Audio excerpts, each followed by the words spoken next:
Je voyagerai avec vous cette fois jusqu'au nord de Jurjara, sur l'un des meilleurs chemins de tous les temps. À travers de nombreuses falaises rocheuses, de profondes failles et des bassins d'eau.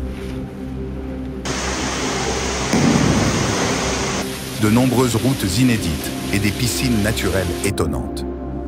Ici, tout peut changer à tout moment. La nature change au fil des saisons. Les neiges fondent pour révéler ces paysages étonnants.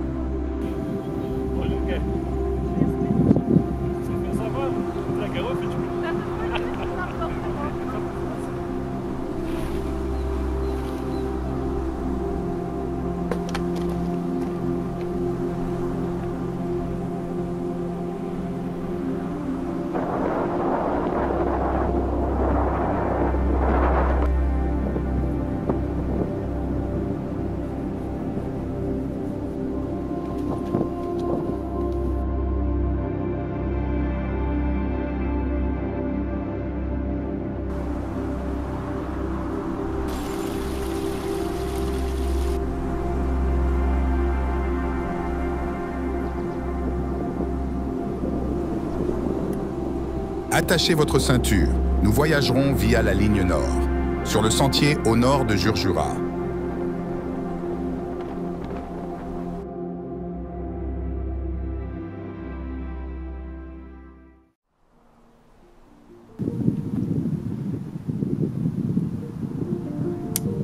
Ici, à Tizi Jahaboub, le soleil disparaît derrière les montagnes. Je monte tranquillement ma tente et profite de la vue. Je me prépare pour une nouvelle aventure.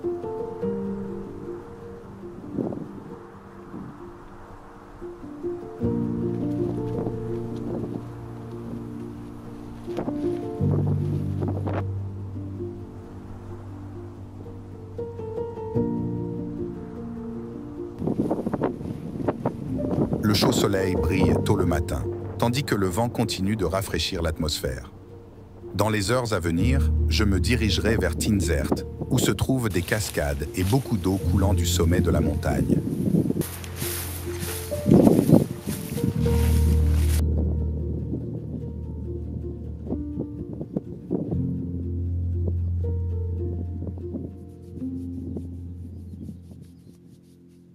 Nous sommes maintenant en juin. Le soleil est chaud et brûle la peau chaque fois que vous passez en dessous. Cette herbe verte ne durera pas jusqu'à la fin du mois.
Via Talagjilav Road, je vais prendre de l'altitude ces 2 prochains jours.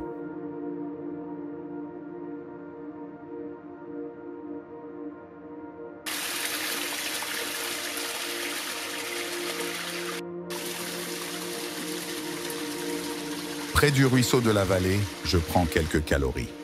Pendant que je profite de l'atmosphère fraîche près de l'eau,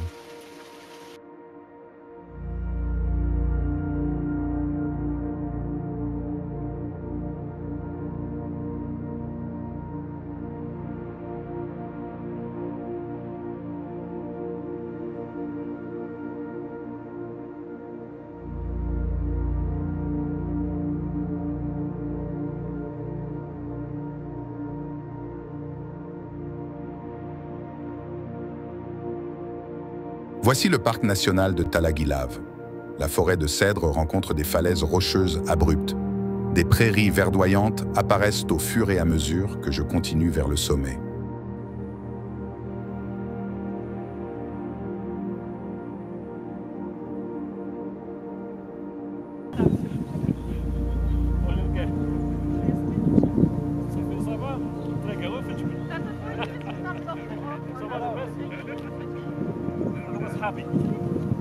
Néné Boua, guide touristique et l'un des militants les plus importants de cette partie des montagnes du Djurdjura.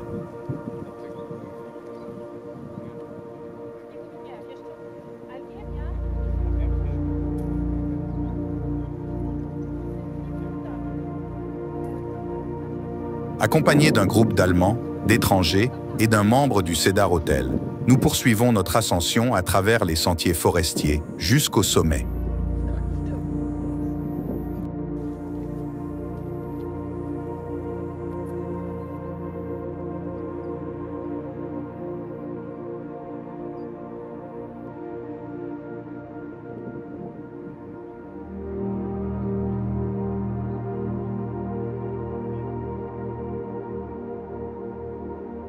À 1800 mètres d'altitude, des falaises rocheuses géantes apparaissent. Et le parc national Talagilav vu d'en haut. Le groupe passe un bon moment à méditer à partir de là.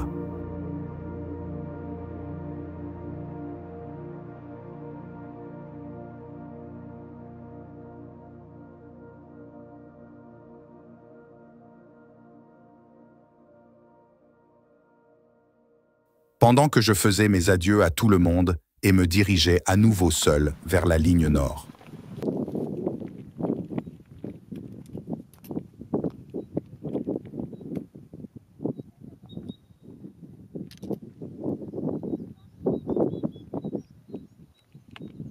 Ces sentiers rocailleux sur les falaises sont très dangereux et interdits en hiver.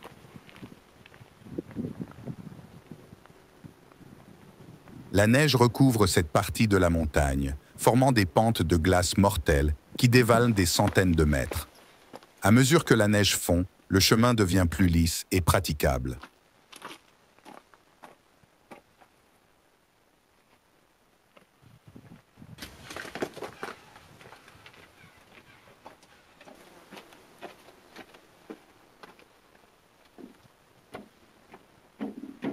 Le pont Müller apparaît au milieu de la paroi rocheuse géante.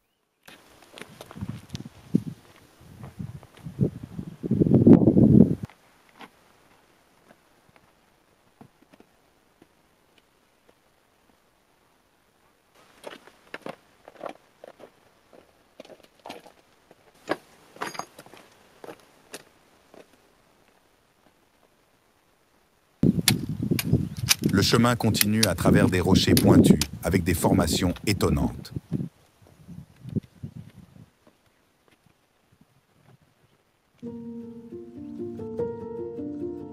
Ces formations rocheuses constituent l'un des plus grands réservoirs d'eau des montagnes, retenant la majeure partie de la neige à l'intérieur,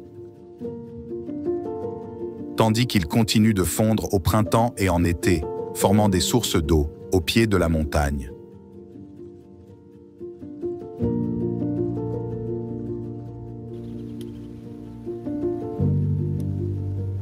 Alors que le soleil approche du coucher du soleil, je plante ma tente sur une partie plate de la pente. Je suis accueilli par une vue imprenable sur les promontoires rocheux, alors que l'immense vallée émerge en contrebas vers le Tabor. J'apprécie seul les dernières scènes. Rien ici ne brise le silence des lieux.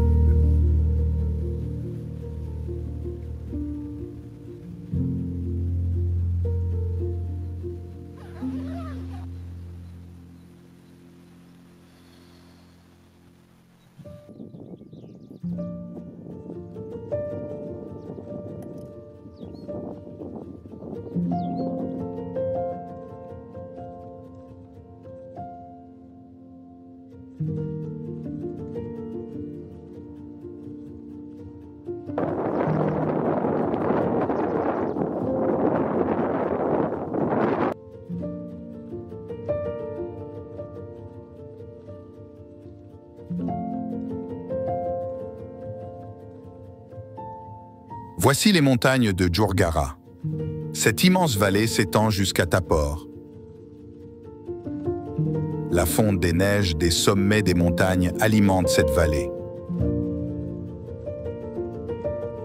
D'immenses cascades jaillissent des parois rocheuses en hiver. C'est l'une des meilleures régions des montagnes du Djurdjura.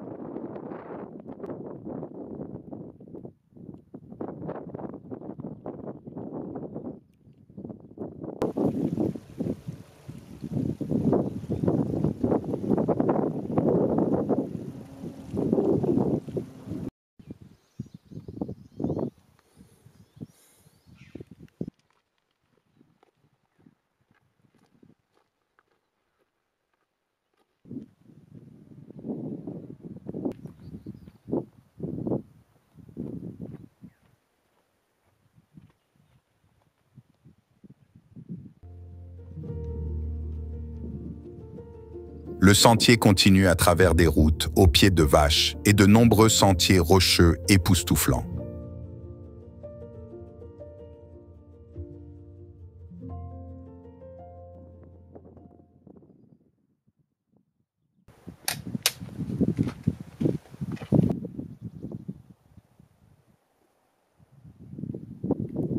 Le vent continue de rafraîchir l'air, tandis que le sentier descend dans la vallée à travers des prairies verdoyantes.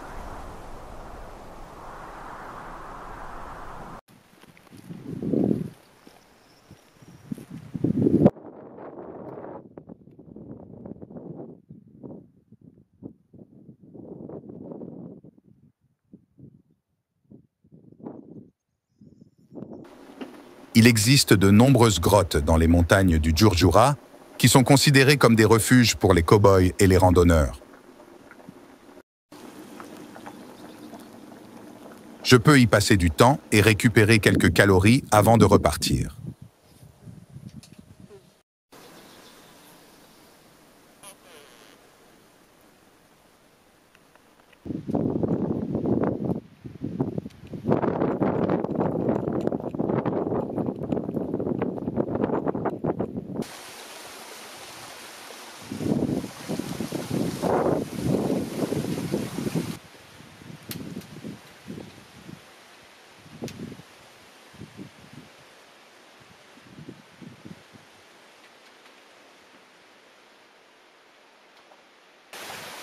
Au fond de la vallée, l'eau descend du sommet des montagnes et forme de petites cascades. L'idée de prendre un bain froid ici peut être assez étonnante.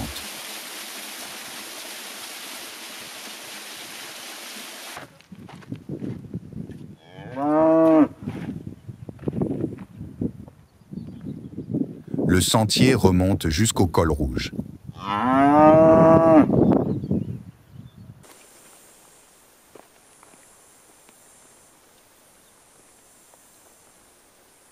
Avant cela, à travers l'immense vallée couverte de prairies vertes des deux côtés,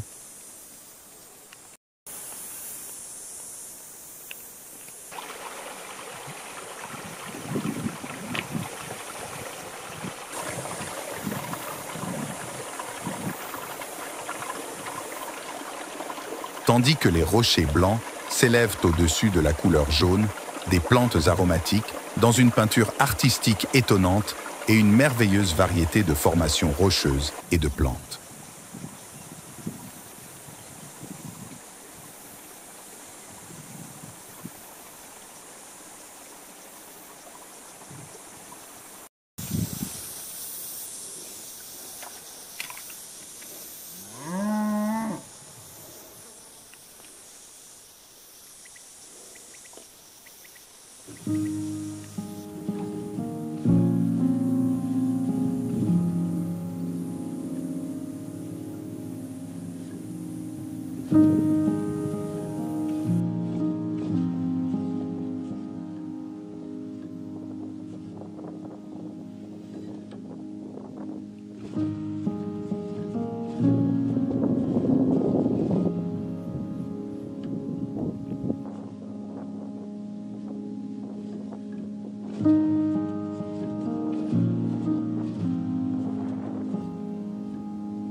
À l'approche de cols rouges, des parois rocheuses géantes apparaissent au bord du chemin.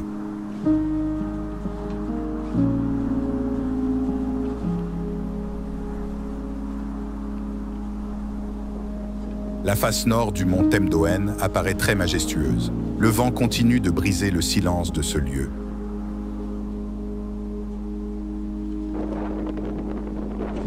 Ici se termine la deuxième journée de randonnée.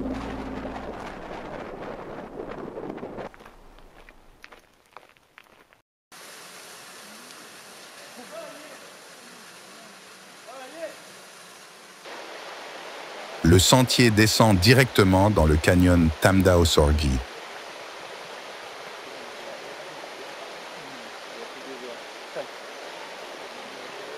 L'eau descend du sommet de la montagne à travers une fissure fermée, formant des bassins d'eau et d'étonnantes piscines naturelles.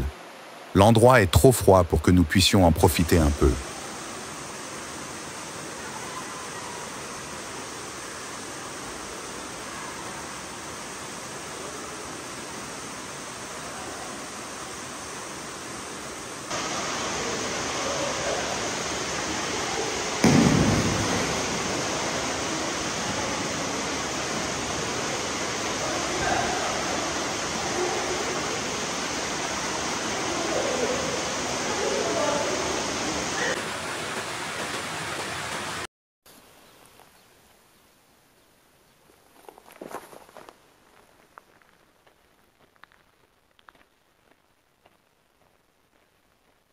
Le quatrième jour se réveille au fond des montagnes du Djurdjura.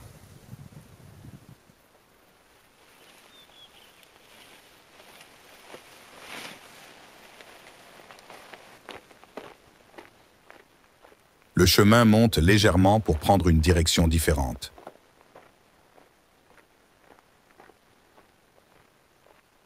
L'itinéraire remonte par piste, Tigjda, Ait Ergan.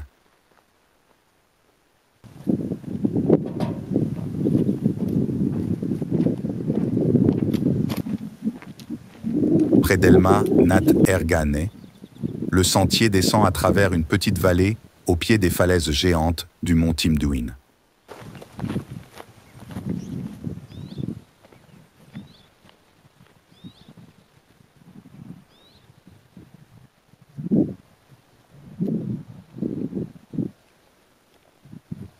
Avec de nombreuses formations rocheuses étonnantes et des prairies verdoyantes.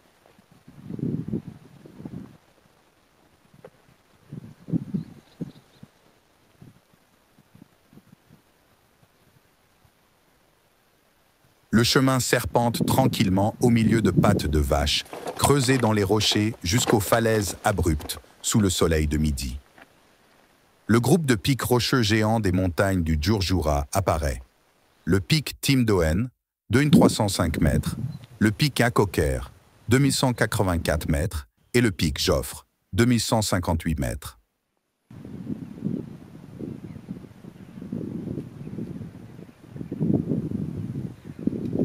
De l'autre côté, mon dos est couvert par le pic Izigesig, culminant à 2102 mètres. Le sentier atteint les immenses pentes nord de la formation rocheuse de la Main du Juif, près de la source d'eau. Vous pourrez passer une autre nuit devant le coucher du soleil.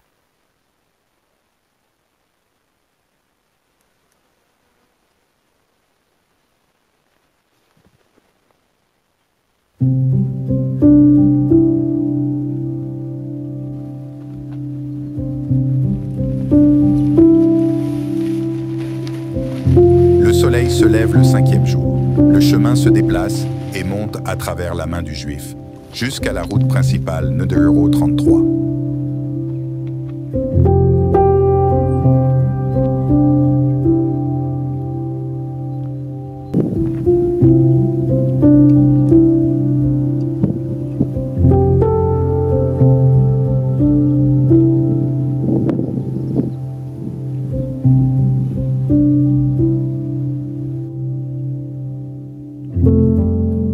Ici, devant cette scène, se termine la ligne nord.